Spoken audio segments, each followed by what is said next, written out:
Mon accouchement sans péridurale à 17 ans, c'est parti. C'est ma première vidéo sur YouTube, donc j'aimerais ne pas avoir de mauvais commentaires ou de méchants commentaires. Alors il faut savoir que mon terme était le 30 mars, donc j'ai accouché 10 jours avant mon terme. On va repartir la veille, le 19 mars. On est allé voir Sage Homme avec Arthur au cinéma et j'avais aucun signe de travail, rien du tout. Donc je révisais, je mettais mes cartes d'identité, etc. dans mon sac pour aller passer mon bac de spé tranquille. Donc j'étais chez Arthur à ce moment-là parce que c'était sa mère qui devait m'amener à mes épreuves comme j'ai déménagé plus loin, enfin bref. J'étais chez Arthur. Donc on se couche, on dort et dans la nuit je commence à sentir des contractions mais avec le sommeil la douleur est atténuée donc je me dis absolument pas que ça y est c'est le début du travail. Donc le travail pour rappel c'est le début des contractions qui entraîne la dilatation du col de l'utérus pour que le bébé passe dans le col à 10 cm. Donc vers 6 h, les contractions s'intensifient et j'ai la sensation que ça pousse en bas, donc je vais aux toilettes, mais visiblement c'était pas ça, donc je me recouche. Et vers 6 h 30, ça devient insupportable, et, je me tortille dans le lit comme ça, donc je pars dans la salle de bain parce que j'ai peur de réveiller Arthur, comme il avait cours et moi j'avais mon bac. J'étais censée avoir mon bac. Donc je pars dans leur salle de bain, j'attends pour voir si ça passe, puis ça passe pas, les contractions sont hyper rapprochées. J'envoie un message à ma mère en lui disant que là c'est lancé, si ça continue, le bac c'est sous le nez quoi. Et on m'avait dit de prendre un bain ou une douche chaude pour voir si c'était pas du faux travail qui allait s'arrêter dès qu'on partait à la maternité. Donc dans la salle de bain je croise la petite sœur d'Arthur qui elle n'a absolument pas compris ce qui se passait. J'attendais qu'elle finisse de se préparer parce qu'elle allait à l'école pour prendre ma douche, donc j'étais là, je me tortillais, je m'appuyais sur le lavabo et tout, j'en pouvais plus, je sautais, enfin je faisais n'importe quoi.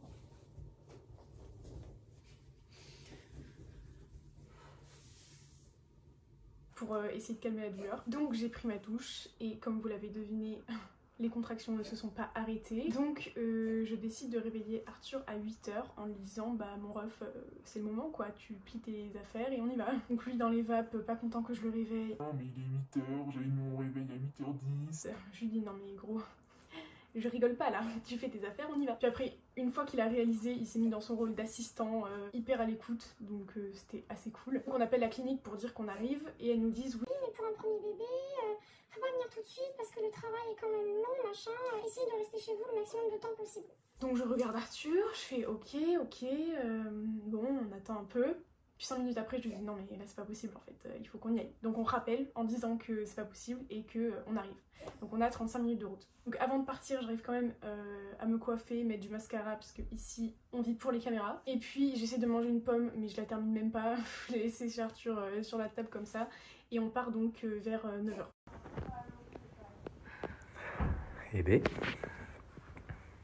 Et en préparation à l'accouchement, les sages-femmes nous avaient conseillé de faire des pour atténuer la douleur des contractions.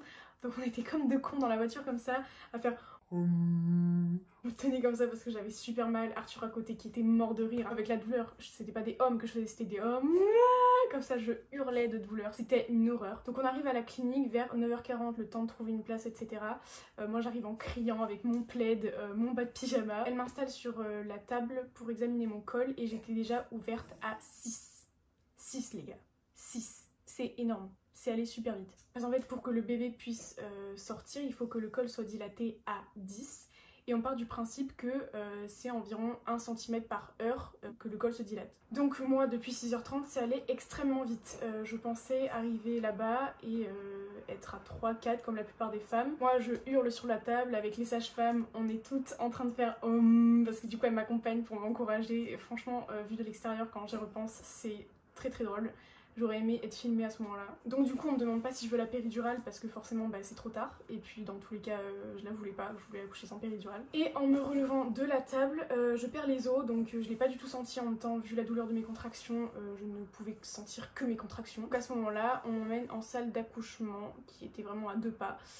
Et je me mets en position tailleur, j'essaie de trouver une position mais rien ne me va donc je reste en tailleur environ 10 minutes à hurler avec les sages-femmes. De base je voulais accoucher en position physiologique mais en fait j'étais tellement shootée de la douleur que je pouvais pas réfléchir, je restais comme ça sur le dos à attendre. Ensuite il y a la sage-femme qui s'est occupée de mon accouchement qui est arrivée et qui a dit on vous a pas mis le gaz et tout, ils auraient pu vous mettre quand même. on me met le masque à gaz, je pense que j'étais déjà à 8 donc ça servait un petit peu à rien mais ça m'a aider un petit peu quand même. Je continue de hurler, je respire dans le masque et Arthur à côté de moi Et à un moment, la sage-femme me dit la prochaine contraction, on va accompagner bébé.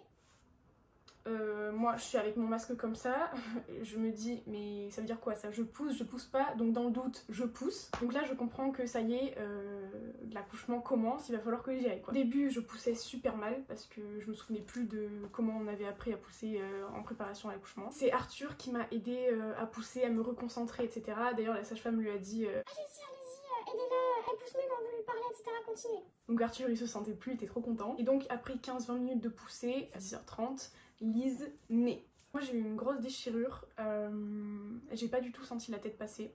En fait les contractions étaient tellement douloureuses que je faisais pas du tout la différence entre la tête passée, le corps, machin, non, j'avais juste mal et c'est tout. Donc on me la pose dessus et la première chose que je dis c'est « Oh elle a mon bébé !» Je m'attendais à pleurer, parce que je pleure tout le temps dans ma vie, mais pas du tout. J'étais émue, mais en fait j'étais tellement shootée à la douleur encore une fois, et ça s'est passé tellement vite que je savais plus où donner de la tête en fait, j'étais là mais qu'est-ce qui se passe? Et mon bébé sur moi elle était toute bleue, elle était moche à la naissance, mais moche, elle était toute gonflée, c'est pour ça que je l'ai appelée le Gremlins, elle ressemblait à un Gremlins premier degré. Et 3 minutes plus tard il l'emmène dans la salle à côté pour faire tous les petits soins, la pesée, machin machin. Arthur part avec eux et pendant ce temps je me fais recoudre, un plaisir. Donc la sage-femme m'anesthésie localement, ça, et en fait l'anesthésie partait beaucoup trop vite. À chaque fois qu'elle me piquait je faisais comme ça. Comme j'ai eu une grosse déchirure, beaucoup de points sur deux couches, enfin sur le périnée et en dessous, je sais pas comment on appelle ça, j'ai aucun terme médicaux. Et bref, vous avez compris, j'ai eu beaucoup de points. Donc ça, c'est un moment pas du tout agréable. Surtout qu'il y avait Arthur à côté de moi à la fin en train de faire du pot à pot avec Lise, j'étais là alors que lui il était là Bon, bref. Et la mise au sein, je ne remercie pas les sages-femmes pour cette mise au sein parce qu'elles m'ont absolument rien montré et ça m'a causé des gros problèmes pour l'allaitement après, mais bon. Une fois qu'ils ont terminé de me recoudre, tout le monde part de la salle, j'ai vu mon placenta et tout, j'ai demandé à le voir, la sage-femme elle m'a dit « Oh mais les jeunes maintenant vous êtes vraiment intéressés par ce genre de choses et tout, c'est bien hein ?» Ma mère qui était venue m'apporter ma valise de maternité, comme j'étais chez Arthur et pour moi je passais le bac, je ne l'avais pas prise, du coup elle est restée. Elle a entendu tout l'accouchement mais elle était derrière la porte, donc c'était très difficile pour elle de m'entendre hurler à la mort. Elle est rentrée dans la salle, elle a vu Lise, etc. Elle était trop contente, on a fait des photos. Ensuite, donc tout le monde est parti et on doit rester 2 heures dans la salle minimum pour voir comment le corps réagit, s'il n'y a pas de problème au niveau de la tension, etc. Donc ça c'était très long, on était avec Arthur, on rigolait bien, enfin on était un peu sous le choc, en fait c'était passé tellement vite que bon, on n'a pas eu le temps de réaliser, enfin moi en tout cas. Arthur a vu la scène donc je pense que c'était plus facile à réaliser, mais moi j'étais consciente de ce qui se passait, comme si mon corps était là alors que mon esprit était autre part, je sais pas. J'ai pas trop vécu mon accouchement. D'un côté j'aurais aimé qu'il soit plus long, mais d'un côté au moins c'était fait et j'ai pas souffert très longtemps comme la plupart des femmes qui ont un très long travail, qui sont dans la salle de travail à attendre, à crier, etc. À la fin de ces 2 heures, on m'emmène en fauteuil roulant avec mon bébé dans les bras, Arthur qui porte toutes les affaires parce que du coup j'avais ma valise de maternité et mon sac de cours et mon sac que j'avais pris pour dormir chez Arthur le week-end avant de passer mon bac. Donc on arrive dans la chambre et voilà, on s'installe, on mange et puis voilà, après c'était le séjour maternité normal quoi. Ça je sais pas si je vous raconterai soit sur TikTok soit sur YouTube, mais il y a des choses à dire aussi, c'était pas mal intéressant. Si j'ai un regret de cette expérience, c'est que pour moi ça n'a pas été assez filmé. En fait j'avais pour projet de filmer, vlogger, etc. même juste pour moi, mais ça s'est passé tellement vite. À partir du moment où Arthur s'est réveillé, je n'ai plus filmé et c'est vraiment mon plus grand regret parce que je sais que ma mémoire va oublier ou modifier des choses, oublier des odeurs, des images. Voilà, ça me fait un petit peu de mal en y pensant parce que j'aurais bien aimé me voir accoucher. J'avais demandé à Arthur de filmer tout ce qu'il pouvait, mais dans la précipitation il s'est passé tellement vite que je peux pas lui en vouloir de pas l'avoir fait. Enfin, il était dans le moment présent et puis c'est tout. Mais voilà, j'aurais aimé pouvoir filmer et pouvoir le regarder avec Lise plus tard. Mais bon, c'est comme ça. Au moins j'ai pas souffert trop longtemps des contractions. Et puis voilà. Voilà, donc